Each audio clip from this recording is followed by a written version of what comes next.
Hi, this is Mark from LongIslandWatch.com, and today we're not going to be doing a business video. I'm not going to be selling you anything simply because the four watches you're going to see I don't sell. I'm going to show you four of the nicer watches in my collection, if you want to put it that way. They probably all fall into the mid-tier as far as pricing goes. The oldest one I got back in 1994. The newest one, 2016. But I want to tell you why two of them I really don't wear too much. And the other two, I wear a whole heck of a lot more. And it has nothing to do with age or niceness or priceness or any of that other stuff. So that's about it. Oddly enough, I'm not wearing any of them today because I need to film them. Squally polished, and I'm back. It's on my crystal. Ugh, it's a little dirty. Uh, Islander white dial, and what I did with this one is I put the Squally blue sapphire insert that I sell on it. Because who knew? Squally inserts and SKX inserts are pretty much the same size, so it fit like a glove. And I like the font; it's a little bit different. Whoops. I wear my watches loose. A little bit different than the SKX font, so I thought it looked pretty cool. Let's check out these four watches, and you tell me why you might not wear a watch that you have. So these are the four watches I want to talk about, and I'd say with the exception of the UN, they're watches I think most of us are extremely familiar with. I also happen to be holding them in order of when I got them, and not coincidentally, or coincidentally, it is coincidentally, in order of, I guess, price.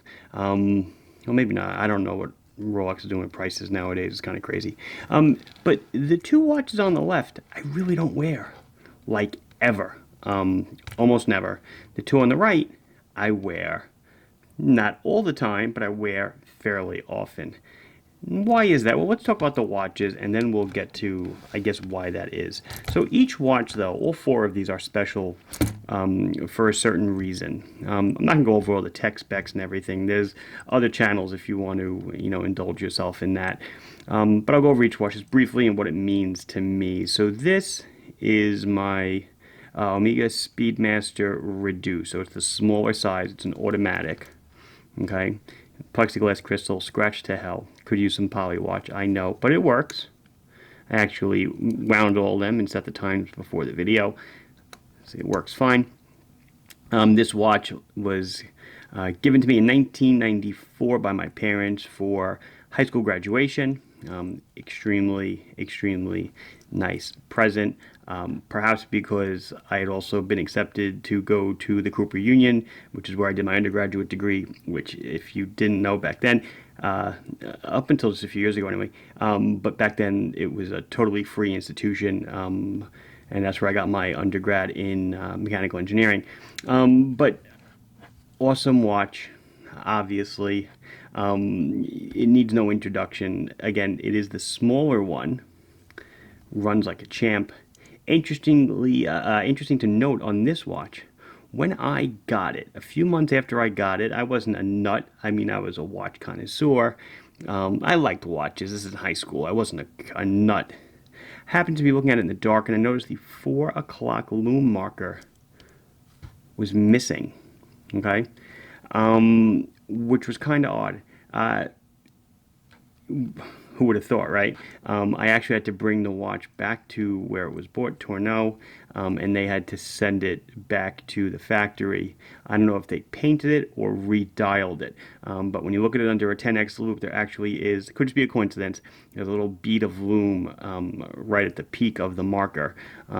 Perhaps that's because they repainted it, or that might just be a coincidence, but you can't see it with the naked eye. Anyway, this is my Speedmaster Reduced, and it does not get worn much.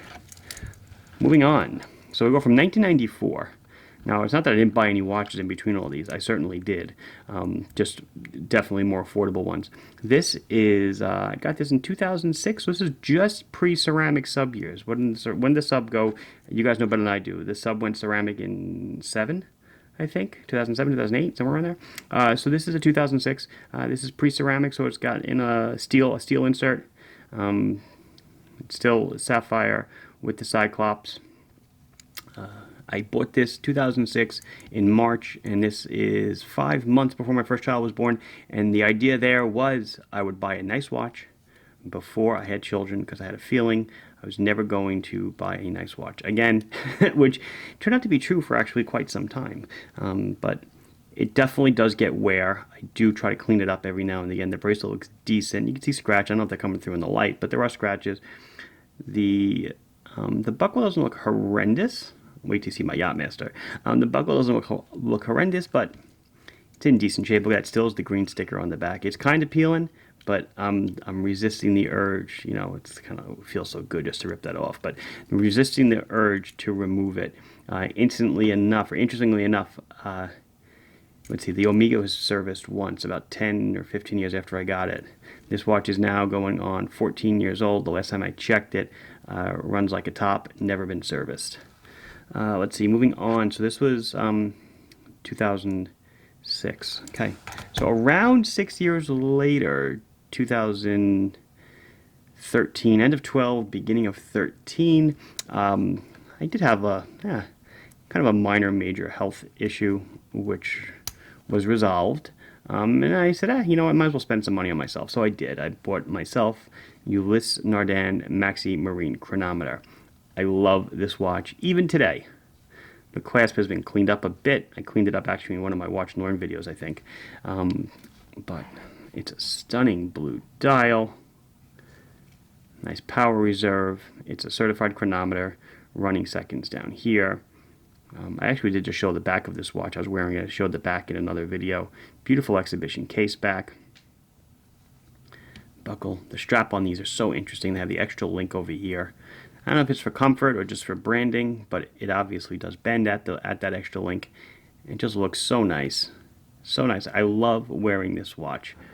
It doesn't get a lot of compliments or anything, but I like to wear it. Which brings me to the last one. So now, turning 40, I bought myself a Yacht Master. So now we're up to 2016. Yes, I am 40-something years old at this point, almost 44. I bought the Yacht Master. Why did I buy the Yacht Master? Again, because I turned 40, but why did I pick it? Blue. I wanted a blue dial watch. It's stainless steel, okay, polished center links. It is a platinum bezel. Off the top of my head, I forgot what Rolex calls this combination. Rose gold and stainless is Rollesaur, or I forgot what this is. Whatever. Someone will chime in the comments. They make their own terms up for this stuff. But look at the clasp. This was polished center link. It's now like brushed center link. It's been beaten up so much. This, you know, again, it should look like this. It looks like this. I wear this watch quite often. I love to wear it. I love the pop of red. Obviously, this was the inspiration for the Islander, the ISL 18, that I wear and that I sell. But silky smooth bracelet, everything about it, I absolutely love. So, I guess that's the meat of the video. I want to tell you all about these four watches because I think they're interesting to look at. I probably featured all of them at some point, but there's definitely a lot of new people on the channel. But why is it that I don't wear these two and I do wear these two? Again, these two are newer. I really feel this has nothing to do with it. These are blue, which does have something to do with it. Blue watches, in any watch combination pretty much, any watch style, black dials outsell blue dials. Black dials usually outsell almost every dial. But blues are usually a close second. The reason I wear these and not these is because I feel that this is really using some literary license. I feel everybody owns one of these. Everywhere I look, when I go out to dinner, one day I'll be at an airport again. I feel like everyone's got a sub.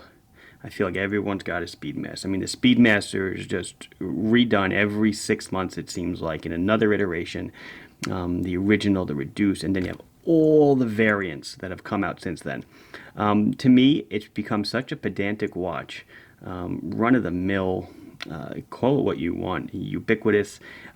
Both of these. I don't feel special myself when I wear it. I want to feel I like different things, which is where these two come in. I love things that are different that not everybody has. You've got Ulysse Nardin, which probably most people, let's face it, people outside of watch circles don't even know what the heck it is. It's just a different looking watch, but I feel it's beautiful. It's something that not everybody has, and I like that. I like things that not everybody out there is going to have.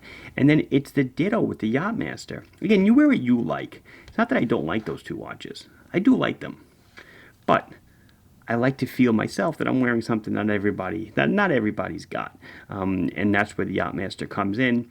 Beautiful blue dial, the red hand. I mean, I don't know how many of these they make compared to these, because Rolex doesn't release any numbers whatsoever. It's probably at least 10 to 1 or so. This over this. So I just, I'm the kind of guy that if I go to a restaurant and my wife orders what I'm going to order, and I'm ordering after her, I will actually change my order. I'm very strange like that. I beat to my own drum.